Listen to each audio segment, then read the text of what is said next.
¿Qué tal? Buen día. Vamos a ver sobre conjuntos el día de hoy. Inicialmente vamos a ver lo que corresponde a las unidades. Una unidad es una observación o consideración de un solo objeto considerado de un modo aislado. Un triángulo es uno solo. Si yo dijera los triángulos, estuviera hablando de tres triángulos. Eso es una unidad. Un gato, un conejo, una persona, un número. Le agrego más números, entonces ya sería un conjunto de números. La pluralidad generalmente son las magnitudes discontinuas. Polígonos, puede ser el conjunto de polígonos regulares, polígonos irregulares. Si hablo de polígonos, estoy hablando de los dos, tanto de regulares como de no regulares. Las frutas, frutas cítricas, frutas de otra índole. El conjunto, por lo tanto, son las cantidades correspondientes a las magnitudes de la pluralidad. Un elemento, por lo tanto, es cada uno de los objetos que integran a un conjunto.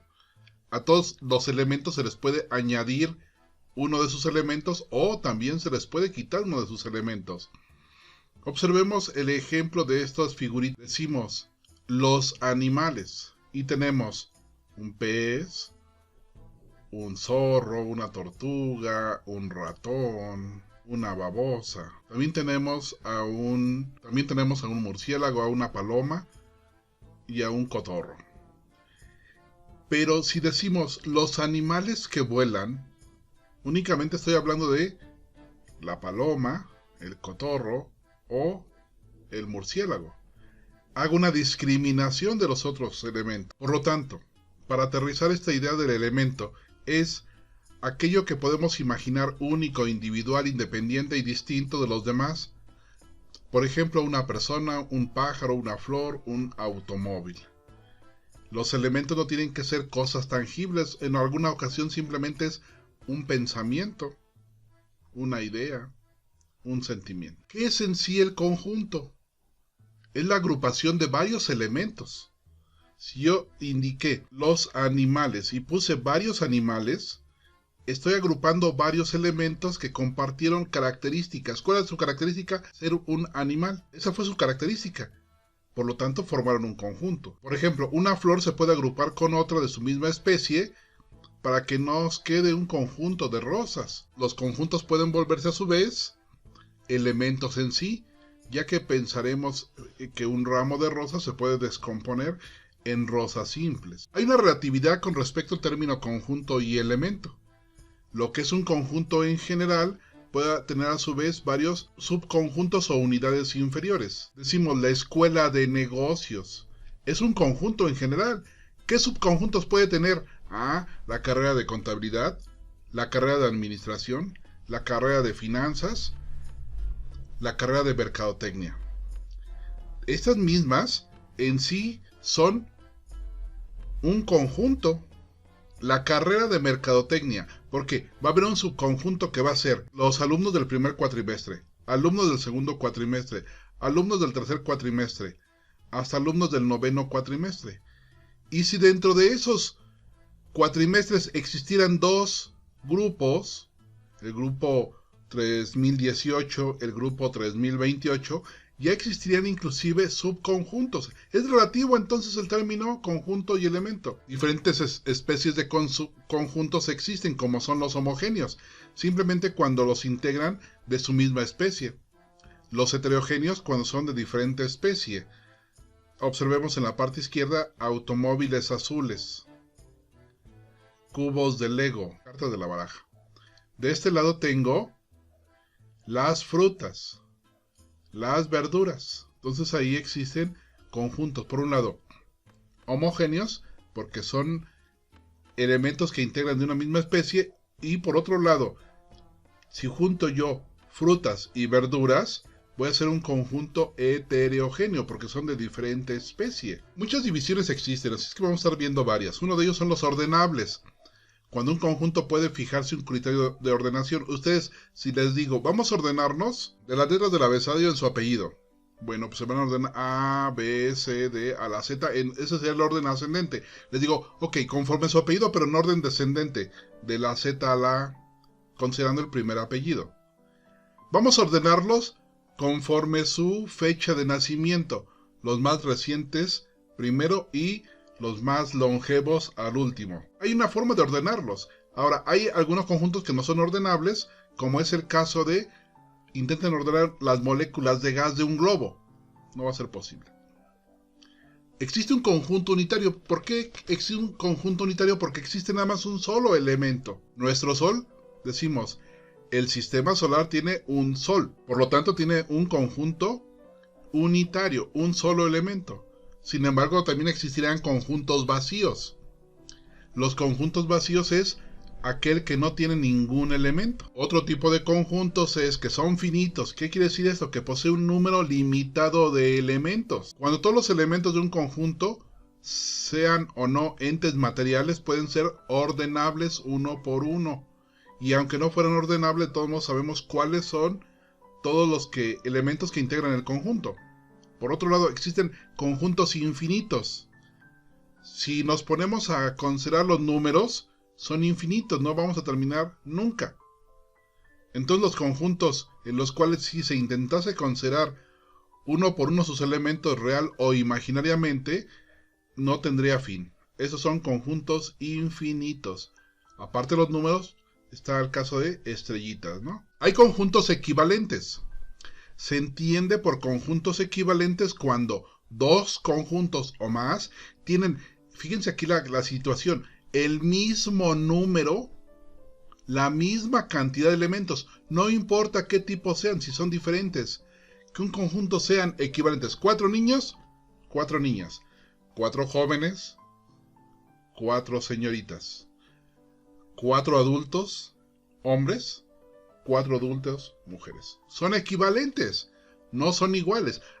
Los conjuntos iguales es cuando están compuestos por elementos idénticos. Otro tipo de conjuntos son de elementos naturales, cuando son perfectamente identificables de forma natural sus componentes. Elementos convencionales, cuando una cantidad continua ha sido real o imaginariamente seleccionada. Ustedes pueden, a veces, si desarman un celular, lo pueden ordenar de diferentes formas.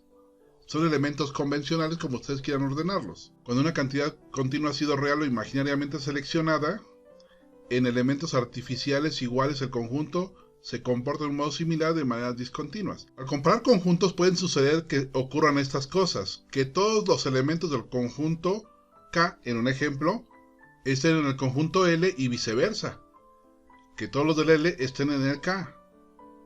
La otra situación, que el conjunto K y L tengan alguno o algunos elementos comunes. Y por último, que el conjunto K y el conjunto L no tengan ningún elemento en común. Observemos aquí el caso del conjunto D. El conjunto D tiene una manzana, una pera, un durazno. El conjunto E, durazno, manzana, pera.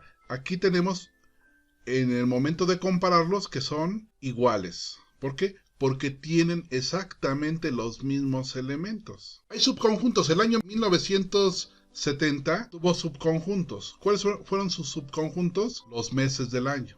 Cada vez tenía diferentes semanas. Fueron también subconjuntos.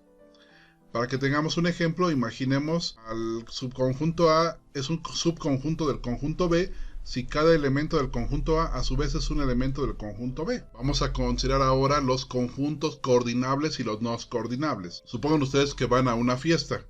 En la fiesta sirven determinadas bebidas, ponche por decirlo, ¿no? A la misma cantidad de invitados se sirve la misma cantidad de bebidas, 1 a 1. Aquí son coordinables. Aunque existiera por el lado de las personas invitadas a la fiesta, 4 personas que fueron a la fiesta y 5 copas, sobraría una copa. Bueno, un vaso de ponche, ¿no? Pero no van a ser coordinables cuando no puede establecerse una correspondencia perfecta. Los postulados de la coordinación de conjuntos son los siguientes. Si a cada uno de los conjuntos coordinables se añada o se suprime un elemento, los conjuntos que resultan son coordinables. Imagínense que aquí quito un joven que va a tomar, también voy a quitar un vaso de ponche, pues sigue siendo perfectamente coordinable porque quité uno de un conjunto y otro de otro conjunto. 2. Dado dos conjuntos finitos o son coordinables o uno de ellos es coordinable con parte del otro. Entonces ya no fueron perfectamente coordinables. Fue simplemente una porción.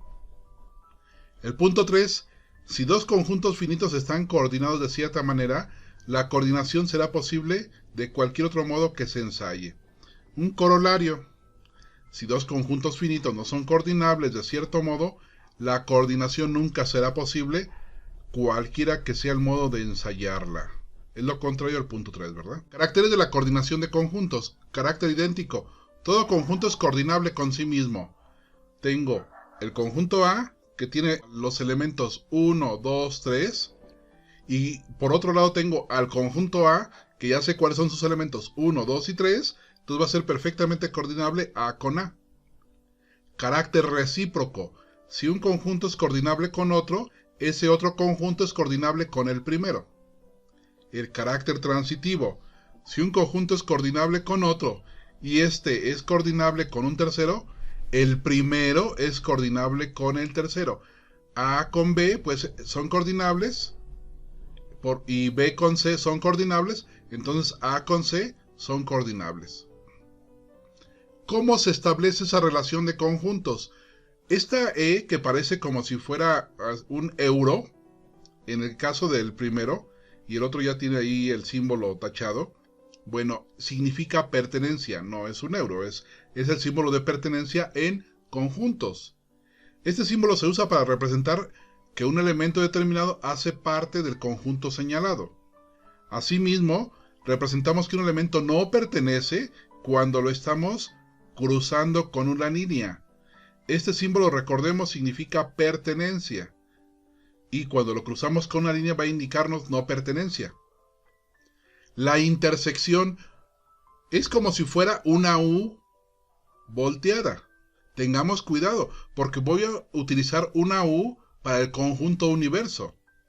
Y lo podemos confundir con unión, lo cual no es así. Entonces la intersección es el conjunto formado por elementos comunes entre A y B. La unión es el conjunto formado por los elementos del conjunto A y los elementos del conjunto B, que juntos harán un nuevo conjunto. Cuando queremos representar esta unión, usamos la letra A, y estoy escribiendo como si fuera la letra U, pero es muy semejante y no confundirlo con universo. La intersección la formamos con esa U al revés. Observemos este caso. El conjunto E tiene a pais. Tiene 1, 2, 3, 4, 5 pais. El conjunto F tiene 1, 2, 3, 4, 5 donas. Pero existe una intersección entre E y F, que va a ser de una dona y un pai. Esa, exclusivamente una dona y un pai, es lo que corresponde a la intersección. Cuando relacionamos conjuntos, al trabajar con ellos haciendo operaciones matemáticas, es importante saber representarlos de manera escrita. Por ello existen algunos símbolos importantes que te ayudarán a representarlos entre ellos. Un subconjunto es como una C con un guioncito en la parte inferior. El subconjunto nos sirve para representar que un conjunto es subconjunto de otro, y usamos este símbolo, que tiene forma como de una U, estando acostadita y subrayada. En este caso queremos determinar que el conjunto A es un subconjunto del B, ya que observemos los números 2, 4, 6, 8, son números que también se encuentran en el conjunto B, que son 0, 1, 2, 3, 4, 5, 6, 7, 8 y 9. Y los que son comunes en el conjunto A son 2, 4, 6 y 8. La diferencia se forma con los elementos de un conjunto que no pertenecen al otro. Dicho así parece difícil comprender, pero no lo es. En la imagen representamos cómo se efectúa esta diferencia. Los elementos de J que no pertenecen acá. Esto quiere decir que ambos conjuntos tienen elementos comunes. Queremos formar un conjunto con aquellos elementos del conjunto J que no forman parte de la intersección.